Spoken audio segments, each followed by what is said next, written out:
Hello friends, आज हम start करने वाले हैं standard 11th commerce subject accounts. उसमें हम चैप्टर नंबर 1 कंटिन्यू कर रहे थे, जिसमें हमने ऑलरेडी बहुत कुछ देख लिया है और आज हम बात करेंगे अकाउंट की टर्मिनोलॉजीज़ की। सो फ्रेंड्स, चलिए स्टार्ट करते हैं।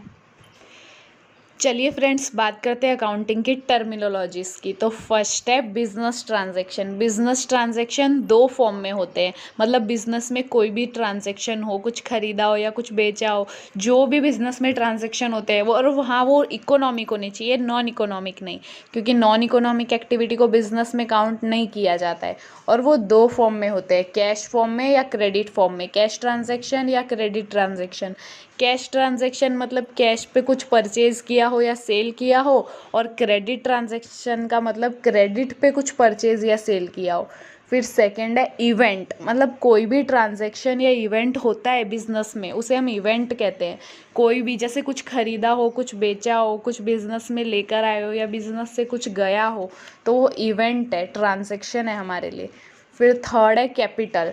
कैपिटल मतलब जो ओनर बिजनेस में लेके आता है बिजनेस को स्टार्ट करने के टाइम, स्टॉक, गुड्स, फिर कैश, फर्नीचर, जो भी वो अपने साथ लेकर आता है, क्रेडिटर्स, डेप्टर्स, जो भी, उसे हम कैपिटल कहते हैं, क्योंकि वो बिजनेस के स्टार्ट करते वक्त ओनर लेकर आता है।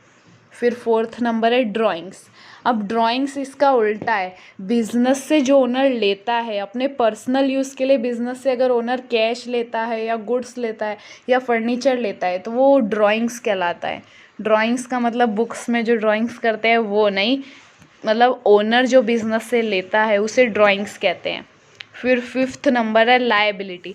लायबिलिटी मतलब हमारी जिम्मेदारी, जैसे कि हमने किसी से क्रेडिट पे कुछ परचेज़ किया है बिजनेस के लिए, तो हमें उसे फ्यूचर में पेमेंट करनी है, तो वो हमारी लायबिलिटी है। या फिर है ना, किसी ने हमसे कुछ क्रेडिट पे लिया है तो उससे पेमेंट करनी है हमें, तो ये उसकी लायबिलिटी है। लायबिलिटी मतलब होता है जिम्मेदारी। सो फ्रेंड्स, अब बात करते हैं सिक्स्थ नंबर की, जो है internal liability and external liability. Internal liability और एक्सटर्नल लायबिलिटी है ना, रिलेशन के बेसिस पे होती है। मतलब रिलेशन क्या है, तो इंटरनल लायबिलिटी का मतलब होता है जैसे कि ओनर बिजनेस में कैपिटल लेकर आता है तो वो इंटरनल लायबिलिटी है, क्योंकि वो बिजनेस के लिए लायबिलिटी है कि ओनर ने उसे कैपिटल दिया है, बिजनेस को उसके बदले में उसे प्रॉफिट देना है। क्योंकि ओनर है ना, बिजनेस में कैपिटल इसलिए लेकर आता है, बिजनेस स्टार्ट इसलिए करता है क्योंकि उसे प्रॉफिट अर्न करना होता है, इसलिए बिजनेस के लिए वो जिम्मेदारी है कि ओनर को प्रॉफिट दिलवाए। फिर होती है एक एक्सटर्नल लायबिलिटी। एक्सटर्नल लायबिलिटी का मतलब बिजनेस ने किसी थर्ड पार्टी से क्रेडिट पे कुछ परचेज़ किया हो, कोई गुड्स हो, एसेट्स हो या सर्विसेज ली हो कोई, तो वो अगर उसने क्रेडिट पे ली है तो वो हमारे लिए एक्सटर्नल लायबिलिटी हुई, क्योंकि फ्यूचर में तो उसे पेमेंट हमें करनी है। फिर सेवेंथ नंबर है current liability and non current liability. Current liability होती है ना, वो करंट टाइम के लिए होती है, मतलब विद इन 1 ईयर के अंदर हमें पेमेंट कर देनी है। जैसे कि हमने कोई गुड्स या सर्विस ली है किसी से, तो है ना, वो विद इन 1 ईयर हमें पेमेंट करनी ही पड़ती है। लेकिन अगर है ना, मान लीजिए हमने कोई मशीन खरीदी है, कोई मशीन, तो मशीन तो लोन पे खरीदते हैं क्योंकि वो लाखों की आती है, तो वो तो विद इन 1 ईयर हम उसका पेमेंट कर नहीं सकते, उसके लिए तो बहुत साल लगते हैं, तो वो है नॉन करंट लायबिलिटी, जो मोर देन 1 ईयर हमें पे करनी होती है। फिर एट्थ नंबर है एसेट्स। एसेट्स क्या होते हैं, जो बिजनेस में हम लेकर आते हैं, वो मतलब वो 3 फॉर्म में होते हैं, non current asset, current asset और फिक्चियस एसेट्स। अब एसेट्स है ना, बिजनेस में जो भी एसेट्स हम लेकर आते हैं, फर्नीचर हो, लैंड हो, बिल्डिंग हो, जो भी बिजनेस स्टार्ट करने के लिए हम लेकर आते हैं उसे एसेट्स कहते हैं। और अब बात करते हैं नॉन करंट एसेट्स की।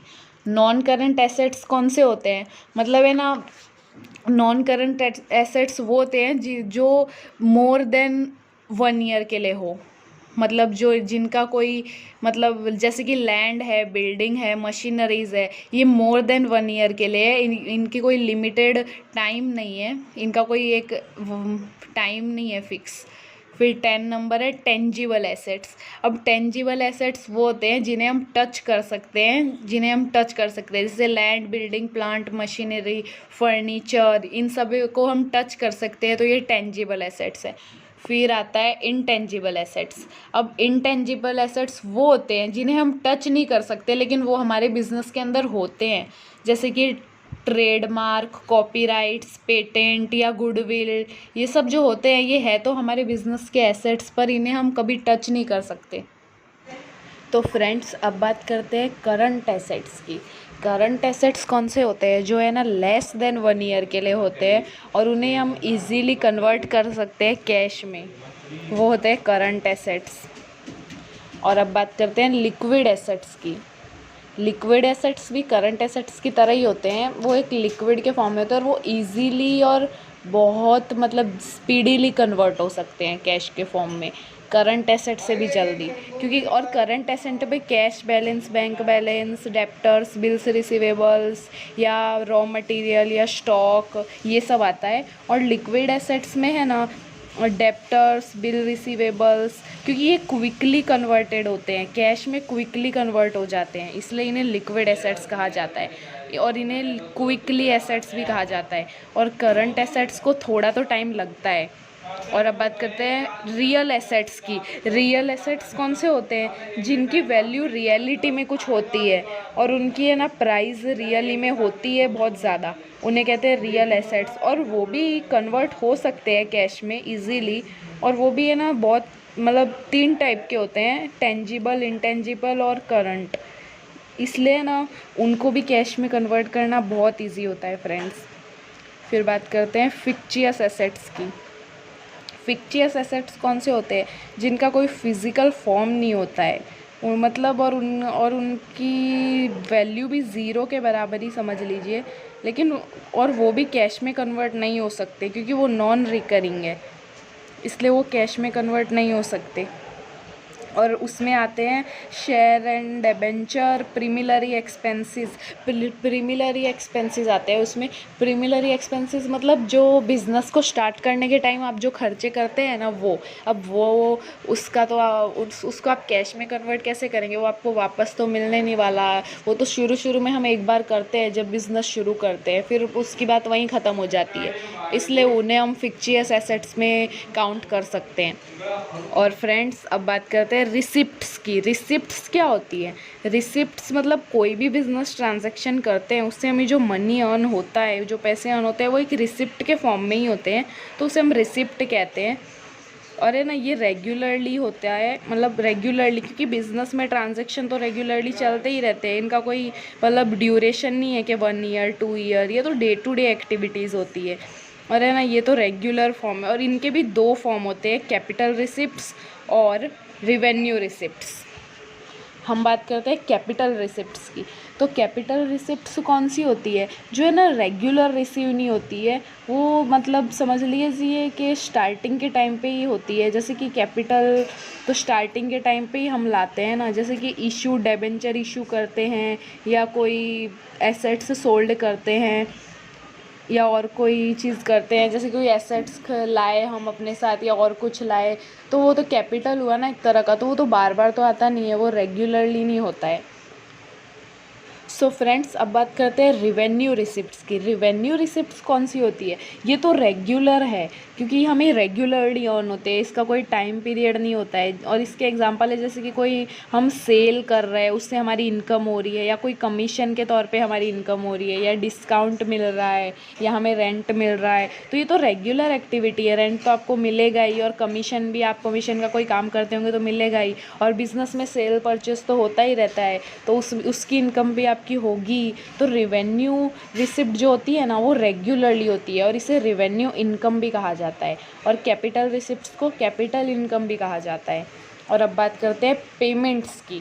अब पेमेंट्स क्या होता है? पेमेंट्स मतलब बिज़नेस में जो भी ट्रांजैक्शन कर रहे हैं, हमने उसमें कुछ ख़रीदा है तो उसकी पेमेंट जो करनी होती है वो हमारे लिए एक लायबिलिटी भी होती है, और है ना वो पेमेंट तो कभी ना कभी तो करनी होती है। और वो 2 फॉर्म में होती है वैसे तो, कोई तो कैश पे ख़रीदता है तो कोई क्रेडिट पे। लेकिन कैश पे ख़रीदो या क्रेडिट पे, कैश की तो उसी टाइम पेमेंट हो जाती है, लेकिन क्रेडिट को तो है ना टाइम लगता है थोड़ा, उसका कोई टाइम पीरियड होता है 1 मंथ या कोई कुछ डेज़ के लिए, पर पेमेंट तो करनी ही पड़ती है। तो पेमेंट हमारे लिए एक लायबिलिटी है। और अब बात करते हैं कैपिटल एक्सपेंडिचर की। कैपिटल एक्सपेंडिचर कौन सा होता है? जो बिज़नेस के स्टार्ट के टाइम करते हैं हमें, और वो रोज़ रोज़ नहीं होता है कैपिटल एक्सपेंडिचर। जैसे कि स्टार्टिंग में हम बिज़नेस में कोई एसेट्स लेके आए, कोई मशीनरी लेके आए, कोई डिबेंचर या हम कोई कैश लेके आए, तो बिज़नेस के स्टार्टिंग में लाते हैं, तो वो कैपिटल एक्सपेंडिचर होता है। मतलब बिज़नेस को स्टार्ट करते वक्त जो एक्सपेंडिचर हम करते हैं वो। और अब बात करते हैं रिवेन्यू एक्सपेंडिचर की। रिवेन्यू एक्सपेंडिचर तो है ना हमेशा होता ही रहता है। रिवेन्यू एक्सपेंडिचर मतलब कोई भी तरह की पेमेंट करते हैं हम किसी को, जैसे कि सैलरी पे करते हैं, वेजिस पे करते हैं, टेलीफोन एक्सपेंस, एडवर्टाइजमेंट एक्सपेंस, तो ये तो हमें बार बार करना ही पड़ता है फ्रेंड्स। सैलरी तो बार बार वर्कर्स को पे करनी पड़ती है, वेजिस लेबर्स को देने ही पड़ते हैं, फिर telephone bill, electricity bill, advertisement expense, ये सब तो हमें रोज़ करने पड़ते हैं फ्रेंड्स। इसीलिए ये हमारे लिए ना रिवेन्यू एक्सपेंडिचर है। और ये डे टू डे वर्क है, मतलब डे टू डे तो नहीं कह सकते, मंथ टू मंथ है, इसलिए ये भी रेगुलर वर्क है एक तरह का। जबकि कैपिटल की बात करें तो कैपिटल एक्सपेंडिचर है ना रोज़ रोज़ नहीं होता है, वो एक ही बार करना पड़ता है हमें। सो फ्रेंड्स, अब बात करते हैं डिफ़र्ड रिवेन्यू एक्सपेंसेस की। डिफ़र्ड रिवेन्यू एक्सपेंसेस कौन से होते हैं? ऐसे कुछ एक्सपेंसेस जिन्हें हम स्थगित कर दें, मतलब जो ज़रूरी नहीं है, इतने इम्पॉर्टेंट नहीं है, और है ना मतलब उन्हें हम स्थगित कर देते हैं, उन्हें हम टाल देते हैं, तो वो होते हैं डिफ़र्ड रिवेन्यू एक्सपेंसेस, जो कुछ इम्पॉर्टेंट, जिनकी कुछ इम्पोर्टेंस ना हो। अब बात करते हैं एक्सपेंस की। अब एक्सपेंस मतलब कोई भी खर्चा जो हमें पूरे मतलब जब तक हम बिज़नेस कर रहे हैं खर्चे तो होते रहते हैं, या तो हमें सैलरी पे करनी हो, या कमीशन पे करना हो, या रेंट पे करना हो किसी चीज़ का, या ब्रोकरेज पे करनी हो, या ट्रांसपोर्ट एक्सपेंसेस तो बहुत सारे हैं, एडवर्टाइजमेंट एक्सपेंसेस, तो वो हम बहुत टाइप्स के एक्सपेंसेस है, तो वो हमें पे करने ही होते हैं, तो वो होते हैं एक्सपेंसेस यानी खर्चे। तो फ्रेंड्स, अब बात करते हैं रिवेन्यू की। रिवेन्यू क्या होता है? जैसे कि कोई भी प्रोडक्ट है जो आप सोल्ड कर रहे हैं क्रेडिट पे आपने किसी को सोल्ड किया है, किसी कस्टमर को, तो फ्यूचर में वो जो आपको अमाउंट मिलने वाली होगी वो प्रोडक्ट की, तो वो आपके लिए रिवेन्यू की तरह हुआ। जैसे कि कोई अदर इनकम होने वाली हो, जैसे इंटरेस्ट हो, रेंट हो, कमीशन हो, डिविडेंड हो, ऐसा कुछ हमें रिसीव होने वाला हो फ्यूचर में, या फिर आउटस्टैंडिंग है तो क्या हुआ, बाद में तो रिसीव होगा ही, तो वो हमें जो फ्यूचर में रिसीव होने वाला हो कोई इनकम के तौर पर, तो उसे हम रिवेन्यू कहते हैं। और फ्रेंड्स, अब बात करते हैं प्रॉफिट की। और प्रॉफिट और जो गेन होता है दोनों एक ही चीज़ है, सिनोनिम है गेन प्रॉफिट का। प्रॉफिट का मतलब भी है ना, मतलब प्रॉफिट अर्न करना, और गेन का मतलब भी मतलब कुछ ऐसा जो हम गेन करें प्रॉफिट के तौर पर। जैसे मान लीजिए आप बिज़नेस कर रहे हैं, पूरे साल में आपने बिज़नेस किया, पूरे साल में आपने अपने बिज़नेस पे मान लीजिए 10 लाख रुपए लगाए, लेकिन आपको है ना मतलब आपको है ना साल के एंड में अर्न हुए 2 लाख रुपीज़, तो जो 1 लाख रुपीज़ एक्स्ट्रा आपको अर्न हुए ना एक्स्ट्रा, वो आपका सरप्लस प्रॉफिट है, जो प्लस होके आपके पास आया है, तो उसे हम प्रॉफिट कहते हैं। लेकिन मान लीजिए कि आपने बिज़नेस किया पूरे साल, आपने 2-3 लाख लगा दिए, लेकिन आपको है ना अर्न हुए सिर्फ 2 लाख रुपीज़, 3 लाख रुपीज़ आपने लगा दिए लेकिन 2 लाख रुपीज़ अर्न हुए, तो 1 लाख रुपए जो आपके गए वो आपका लॉस हुआ, तो लॉस इसे कहते हैं। और फ्रेंड्स, अब बात करते हैं परचेज़ की। परचेज़ मतलब क्या होता है? परचेज़ मतलब बिज़नेस में हम कुछ भी खरीदते हैं, बिज़नेस में कोई भी आइटम्स खरीदते हैं, कोई सर्विस लेते हैं, या कोई गुड्स परचेज़ करते हैं, या कोई मशीनरी परचेज़, या तो कोई स्टेशनरी का सामान परचेज़ करते हैं। अपने बिज़नेस के यूज़ के लिए जो भी हम चीज़ें परचेज़ करते हैं उसे परचेज़ कहते हैं। और अब बात करते हैं सेल्स की। सेल्स मतलब जो भी हम अपने बिज़नेस में बेचते हो, मतलब इनकम गेन करने के लिए जो भी हम सेल करते हैं, गुड्स हो, फर्नीचर भी कभी सेल करते हैं, या कोई मशीनरी हो, कोई भी चीज़ हम सेल करते हैं यानी कि बेचते हैं किसी कस्टमर को, तो है ना वो सेल्स होता है, और उससे हमें प्रॉफिट अर्न होता है। बात करते हैं स्टॉक की। स्टॉक क्या होता है फ्रेंड्स? जैसे कि आपने है ना कोई भी गुड्स परचेज़ किए हैं बिज़नेस मोटिव के लिए, ट्रेडिंग मोटिव के लिए, तो है ना जैसे कि मान लीजिए तो वो आपके लिए स्टॉक होता है। लेकिन जो मतलब मान लीजिए आपने फॉर एग्जांपल जैसे कि आपने 17,000 के गुड्स परचेज़ किए हैं, तो 17,000 के गुड्स में से 40,000 के गुड्स आपने सेल कर दिए, तो 40,000 के गुड्स आपने सेल किए, तो 30,000 का जो डिफरेंस निकल के आता है वो आपका स्टॉक होता है। जो अनसोल्ड गुड्स बचे ना वो आपका स्टॉक होता है, और अगर वो ईयर के एंड में बचे हैं तो वो क्लोजिंग स्टॉक होगा, और नेक्स्ट ईयर हम उसे लेकर जाएंगे तो वो नेक्स्ट ईयर का ओपनिंग स्टॉक होगा, तो उसे हम स्टॉक कहते हैं। तो फ्रेंड्स अब बात करते हैं डेप्टर्स की। अब ये डेप्टर्स कौन होते हैं और क्रेडिटर्स है इसके नीचे। क्रेडिटर्स इसका ऑपोजिट है। डेप्टर्स वो होते हैं जिनसे क्रेडिट पे हमने कुछ लिया है, और है ना, नहीं सॉरी फ्रेंड्स, डेप्टर्स मतलब वो होते हैं जिनको हमने कुछ क्रेडिट पे बेचा है, मतलब हमने कुछ क्रेडिट पे सेल किया है किसी को, और फ्यूचर में हमें अमाउंट उनसे रिसीव करनी है, तो वो हमारे लिए डेप्टर्स हुए। फ्यूचर में उनसे हमें अमाउंट रिसीव होने वाली है। और क्रेडिटर्स इसका ऑपोजिट है। जैसे कि हमने किसी से क्रेडिट पे कुछ लिया है तो फ्यूचर में हमें अमाउंट पे करनी है वो गुड्स की जो हमने क्रेडिट पे लिए हैं, तो वो हमारे लिए क्रेडिटर्स हुए।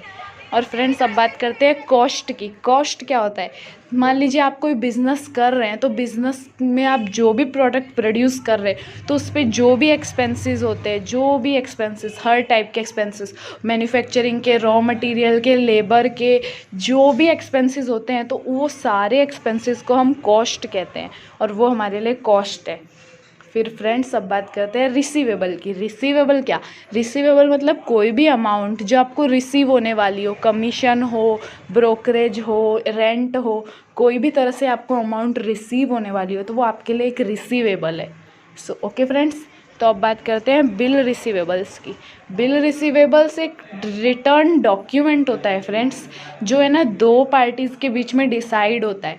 एक होता है राइटर और एक होता है एक्सेप्टर। राइटर जो बिल को राइट करने वाला, और एक्सेप्टर जो बिल को एक्सेप्ट करने वाला। जैसे मान लीजिए आपने है ना कोई गुड्स सेल किए हैं किसी को, और उसने है ना आपको बिल रिसीवेबल लिख के दिया है कि हाँ मैं आपको पैसे इस वक्त पे दे दूँगा, तो आपने वो बिल रिसीवेबल एक्सेप्ट कर लिया कि हाँ ये जो डेट होगी उस पर हम पैसे रिसीव कर लेंगे, तो आपने वो बिल एक्सेप्ट कर लिया, आपने बिल रिसीवेबल एक्सेप्ट कर लिया, तो वो आपके लिए बिल रिसीवेबल हुआ। यानी कि आपने किसी को गुड्स दिए और उसने आपको बिल रिसीवेबल बना के दिया, तो वो आपके लिए बिल रिसीवेबल हुआ। तो फ्रेंड्स अब बात करते हैं पेबल की। पेबल मतलब क्या होता है। मतलब कोई भी अमाउंट हमें किसी को पे करनी हो, जैसे कि हमने किसी से गुड्स खरीदे, फर्नीचर खरीदा, या हमने कुछ भी किसी से अगर कुछ परचेज़ किया है, हमने कुछ परचेज़ किया है, तो फ्यूचर में या फिर उसी टाइम हमें अमाउंट तो पे करनी है, तो वो हमारे लिए पेबल हुआ। या तो वो रेंट पे करना भी हो सकता है, या तो किसी को कमीशन पे करनी है। पेबल हमारे लिए वही होता है कि हमें किसी को कुछ पे करना है, कोई अमाउंट पे करनी है। और अब बात करते हैं बिल्स पेबल की। अब ये बिल्स पेबल क्या होता है। ये भी एक ना रिटर्न डॉक्यूमेंट है। ये भी दो पार्टीज़ के बीच बनता है, एक एक्सेप्टर और एक राइटर। राइटर इसमें हम खुद होते हैं, और एक्सेप्टर जिसे हम बिल पेबल लिख के दे रहे हैं वो होता है।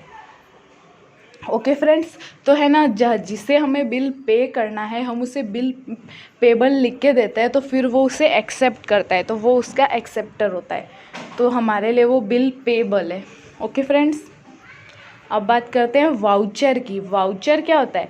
वाउचर फ्रेंड्स एक तरह का बिल होता है। जैसे कि वाउचर समझ लीजिए आप डीमार्ट में शॉपिंग करने गए, डीमार्ट मॉल में, तो डीमार्ट मॉल में जो शॉपिंग के एंड में जब आप पेमेंट करते हैं तो जो आपको वो बिल मिलता है ना, जिसमें सारी इन्फॉर्मेशन, आपने क्या ख़रीदा, उसकी क्या अमाउंट थी, उस पर क्या टैक्स लगा, सब कुछ, क्या डिस्काउंट विस्काउंट, सब कुछ उसमें लिखा हुआ होता है, तो उसे हम वाउचर कहते हैं। कोई भी हम सामान लेते हैं, आजकल के ज़माने में तो बिल मिलता ही है, कोई बिल के बिना सामान नहीं देता। आजकल के ज़माने में सब बिल लेते हैं छोटे से छोटी चीज़ में, इसलिए उसे हम वाउचर कहते हैं। और फ्रेंड्स वो लेना ज़रूरी है, नहीं तो किसी के साथ धोखा भी हो सकता है, क्या पता उससे ज़्यादा पैसे ले ले कोई शॉपकीपर या कोई। इसलिए वाउचर यानी कि बिल हमें हमेशा लेना चाहिए।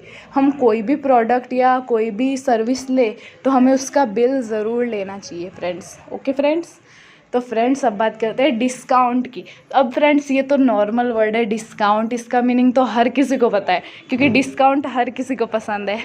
और है ना डिस्काउंट का मतलब होता है जिसकी कोई भी प्रोडक्ट है उसकी जो प्राइस है उससे लो प्राइस पे हमें वो मिलता है, तो वो हमारे लिए डिस्काउंट ही होता है। जैसे कि मान लीजिए 100 की एक जीन्स है 100 रुपीज़ की, लेकिन अब वो 50 की 2 मिल रही है, तो आपके लिए तो वो डिस्काउंट ही है ना।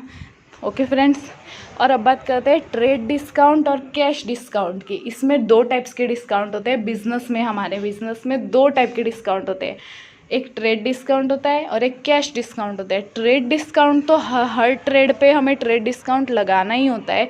और हाँ फ्रेंड्स, एक बात याद रखिएगा, ट्रेड डिस्काउंट होता है ना, वो कभी भी अकाउंट में लिखा नहीं जाता। हम जो अकाउंट में एंट्रीज करेंगे, आगे जनरल एंट्रीज करेंगे, उसमें ट्रेड डिस्काउंट हम बिल्कुल काउंट नहीं करेंगे। हाँ, कैश डिस्काउंट उसमें शो करेंगे, लेकिन ट्रेड डिस्काउंट को कभी शो नहीं किया जाता। उसको काटा ज़रूर जाता है पर उसे लिखा नहीं जाता अलग से कि हाँ ये डिस्काउंट है। सिर्फ कैश डिस्काउंट को लिखा जाता है। कैश डिस्काउंट, ट्रेड डिस्काउंट तो है ना, कोई भी ट्रेडिंग पे देना ही होता है, लेकिन कैश डिस्काउंट क्या होता है? कैश डिस्काउंट हम तब देते हैं जैसे कि है ना, हमने किसी को कोई चीज़ सेल की है और हमने उसे बोला है कि वो अगर इतने दिनों में अमाउंट पे करेंगे तो हम उन्हें इतना डिस्काउंट देंगे, तो वो होता है कैश डिस्काउंट। कि हम किसी को बोलते हैं और उसी वक्त अगर हमें पेमेंट मिल जाए विदिन, जैसे कि विदिन 1 वीक बोला है, तो अगर उसने हमें विदिन 1 वीक पेमेंट कर दी तो हम उससे कैश डिस्काउंट देंगे। ओके फ्रेंड्स, तो फ्रेंड्स अब बात करते हैं डिस्काउंट रिसीव्ड की और डिस्काउंट अलाउड की। अब डिस्काउंट रिसीव्ड और अलाउड का मतलब तो आप कहने से ही समझ गए होंगे। डिस्काउंट रिसीव्ड मतलब कोई भी प्रोडक्ट या कुछ भी हमें परचेज करने पे जो भी डिस्काउंट मिलता है तो वो हमारे लिए डिस्काउंट रिसीव्ड है। और है ना, जैसे कि कोई भी प्रोडक्ट या कोई भी सर्विस सेल करने पे हम जो डिस्काउंट देते हैं वो डिस्काउंट हम अलाउ करते हैं, इसलिए वो डिस्काउंट अलाउड है। ओके फ्रेंड्स, अब बात करते हैं डेप्रिसिएशन की। ये इम्पॉर्टेंट टॉपिक है डेप्रिसिएशन। इसका तो आपके पास मतलब इसका तो पार्ट 2 में चैप्टर भी आने वाला है अकाउंट्स में, आपके 11th में, और उसमें हम मतलब ब्रीफली पढ़ेंगे। लेकिन डेप्रिसिएशन का मीनिंग मैं आपको बता दूं। डेप्रिसिएशन हम किस पे लगाते हैं? डेप्रिसिएशन को नॉर्मल वर्ड में बोले तो घसारा लगाना, घसारा बोलते हैं इसे। गुजराती में बोले तो नॉर्मल वर्ड में तो घसारा बोलते हैं इसको।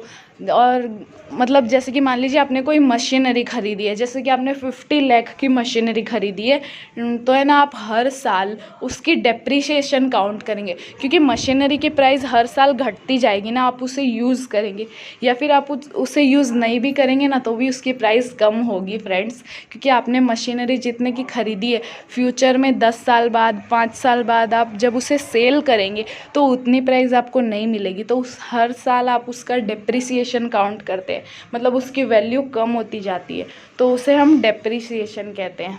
ओके फ्रेंड्स, अब बात करते हैं बैड डेप्ट्स की। अब बैड डेप्ट्स क्या होता है? ये तो नाम सुन के ही डर लगने लगा। बैड डेप्ट्स का मतलब होता है, जैसे कि मान लीजिए आपने किसी को कुछ सेल किया है, आपने किसी को कोई गुड्स सेल किए हैं और उसने अभी तक अमाउंट पे नहीं की, फिर अचानक से वो भाग गया या फिर उसके पास अभी पैसे नहीं हैं, तो उसने बोला कि वो आपको पैसे देगा ही नहीं। तो ये तो आपके लिए एक बड़ा लॉस हुआ कि आपने उसको प्रोडक्ट दिया, सर्विस दी, या कोई भी तरह का मतलब कोई भी तरह की सर्विस दी आपने उसे, लेकिन उसने आपको उसके बदले में अमाउंट दी ही नहीं। मतलब आपकी जो इनकम होनी थी वो हुई ही नहीं, तो वो आपके लिए एक बैड डेप्ट हुआ कि आपकी वो इनकम हुई ही नहीं और ना कभी फ्यूचर में होगी। तो फ्रेंड्स वो आपके लिए बैड डेप्ट हुआ, उसे हम बैड डेप्ट कहते हैं। ओके फ्रेंड्स, तो फ्रेंड्स अब बात करते हैं सॉल्वेंट और इंसॉल्वेंट की। सॉल्वेंट मतलब कोई एक पर्सन है जो अपनी लायबिलिटी, अपनी जिम्मेदारी, अपनी फाइनेंशियल ऑब्लिगेशंस हमेशा रेगुलरली फॉलो करता हो, वो रेगुलरली आपको पेमेंट भी करता हो, आपने कुछ उससे सेल परचेज जो भी किया होगा वो रेगुलरली पेमेंट करता हो, अपनी सारी लायबिलिटीज़ का फॉलो करता हो, तो उसके एसेट्स ज़्यादा ही होंगे हमेशा लायबिलिटीज़ से। तो है ना, मतलब वो पर्सन सॉल्वेंट पर्सन है क्योंकि उसके एसेट्स हमेशा लायबिलिटीज़ से ज़्यादा होंगे। लेकिन जो इनसॉल्वेंट पर्सन होता है उसके एसेट्स लायबिलिटीज़ से कम होते हैं, उसकी लायबिलिटीज़ ज़्यादा होती है, क्योंकि वो तो ना तो रेगुलरली फाइनेंशियल ऑब्लिगेशंस को फॉलो करता है और ना रेगुलरली पेमेंट करता है किसी भी चीज़ का, तो वो इनसॉल्वेंट पर्सन डिक्लेयर होता है। तो फ्रेंड्स अब बात करते हैं डेबिट एंड क्रेडिट की। अब आप सोच रहे होंगे डेबिट क्रेडिट क्या? अब डेबिट एंड क्रेडिट हमारे लिए एक रूल्स है वैसे अकाउंट फॉलो करने के मेन रूल्स यही दो चीज़ है, डेबिट और क्रेडिट। अब डेबिट का मतलब कोई भी बिज़नेस में, हमारे बिज़नेस में कुछ भी अगर आता है तो हम उसे डेबिट करेंगे, और हमारे बिज़नेस से कुछ भी जा रहा है तो हम उसे क्रेडिट करेंगे। ये बात हमेशा याद रखिएगा, क्योंकि यही चीज़ आपको आगे हमेशा पूरे अकाउंट में करनी है। जो भी चीज़ हमारे बिज़नेस में आ रही है उसे डेबिट करेंगे, और जो हमारे बिज़नेस से जा रही है उसे हम क्रेडिट करेंगे। ओके, अब बात करते हैं अकाउंट की। अब अकाउंट तो है ही ये चीज़, कोई भी ट्रांजैक्शन, कोई भी इवेंट हो उसे हम अकाउंट्स बुक में लिखते ही हैं, उसका अकाउंट बनाते ही हैं, या कोई भी पर्सन हो उसका हम अकाउंट बनाएंगे ही। जैसे फ्यूचर में कभी प्रॉब्लम हो जाए, कोई इश्यू हो जाए तो हमें प्रॉब्लम ना हो, हम आसानी से चेक कर लें उसी टाइम, और उसी टाइम उसका सॉल्यूशन निकाल ले। तो अकाउंट बनाना तो बहुत ज़रूरी है। और अकाउंट का जो बेस है ना, वो ये डेबिट क्रेडिट रूल्स ही हैं, जो हम सेकंड चैप्टर में इनके गोल्डन रूल्स समझने वाले हैं। 3 गोल्डन रूल्स होते हैं इनके, वो हम समझने वाले हैं, और उसी पे पूरा अकाउंट्स निर्भर है, उसी पे पूरा अकाउंट्स निर्भर है। तो फ्रेंड्स, आज के लिए इतना ही। Thank you.